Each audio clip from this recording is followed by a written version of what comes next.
Red book పరంగా మేము వెళ్ళాలి అనుకుంటే ఈరోజు వైఎస్ఆర్సీపీ నాయకులు ఎవరు రోడ్ల మీద తిరగరండి. దయచేసి మీరు కూడా అర్థం చేసుకోవాలి. మేము యాజ్ పర్ లా వెళ్తున్నాము, యాజ్ పర్ వాళ్ళు ఎవరైనా కంప్లైంట్ ఇస్తే కంప్లైంట్ బేస్ చేసుకొని వెళ్తున్నాము. పోసాని గారి మీద సుమారుగా 17 కేసులు, దగ్గర 17 కేసులు రాష్ట్రం మొత్తం మీద 17 కేసులు ఫైల్ అయి ఉన్నాయి. వంశీ మీద ఎన్ని కేసులు ఫైల్ అయి ఉన్నాయి మీకు తెలుసు. ఈ రోజుకి కూడా ఏ కేసులు ఫైల్ అయినాయో మీకు తెలుసు. ఇందులోని కక్షపూరితంగా ఎన్డీఏ గవర్నమెంట్ చేయాలి అనుకుంటే వైఎస్ఆర్సీపీ నాయకులు ఎవరు కూడా బయటకు తిరగలేరు. కానీ మేము ఆ కక్ష సాధింపు ధోరణిలోకి వెళ్ళలేదు.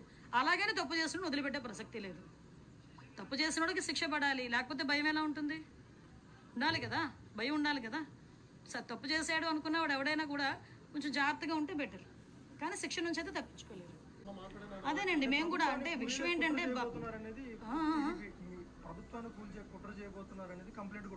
అంటే అదేనండి ఇందాక మీకు చెప్పాను, ఏది పడితే అది మాట్లాడడానికి అవ్వదండి. డెఫినెట్గా నీకైతే వాక్ స్వతంత్రం ప్రజాస్వామ్యంలో అంబేద్కర్ గారు ఇచ్చారు, కానీ ఎలా పడితే అలా మాట్లాడమని ప్రజాస్వామ్యంలోని కూడా రాజ్యాంగంలో కూడా లేదు. అంటే అవతల వాళ్ళని రెచ్చగొట్టే విధంగా మాట్లాడడం కానీ, ప్రభుత్వాలని రెచ్చగొట్టే విధంగా మాట్లాడడం కానీ, ప్రజలను రెచ్చగొట్టే విధంగా మాట్లాడే పరిస్థితులు ఉంటే కనుక కంపల్సరీగా చట్టపరమైన చర్యలు తీసుకుంటాం.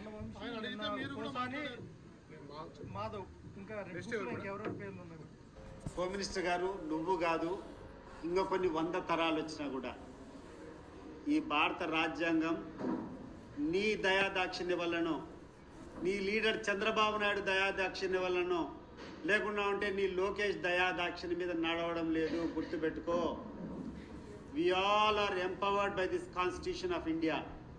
మాకున్నటువంటి హక్కులను నువ్వు కాలరాస్తానంటే చేతులు కట్టేసుకుని కూర్చుంటామని అనుకోవద్దు. ఒకటి గుర్తుపెట్టుకో, ఈరోజు పోలీసులు కొంతమంది నేను సహకరిస్తున్నానని చెప్పి నువ్వేమన్నా విర్రవీగుతున్నావేమో. రేపు నువ్వు చేసేటువంటి ప్రతి ఒక్క కార్యక్రమానికి 10 ఎక్కువ చేయాల్సినటువంటి పరిస్థితులు వస్తాయి. అవి మంచిది కాదు, మీకు మంచిది కాదు, మాకు మంచిది కాదు. నీ రెడ్ బుక్ కాదు, ఇంకోటి కాదు. ఎప్పుడైనా నేను ఒకటే చెప్తా, ఎవరము కూడా ఒక లైన్ దాటిపోకూడదు.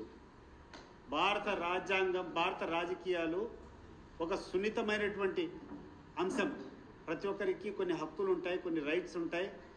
అపోజిషన్ పార్టీలో ఉండేటప్పుడు పోరాటం చేయడం మామూలే, కానీ దాన్ని హుందాగా స్వీకరించాలి. నేను విమర్శించినప్పుడు ఆ విమర్శను సద్విమర్శగా తీసుకోవాలా.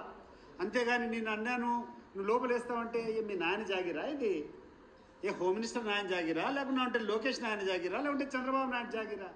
నేను I'm a proud citizen of this country. I'm the citizen of India. I have my own constitutional rights.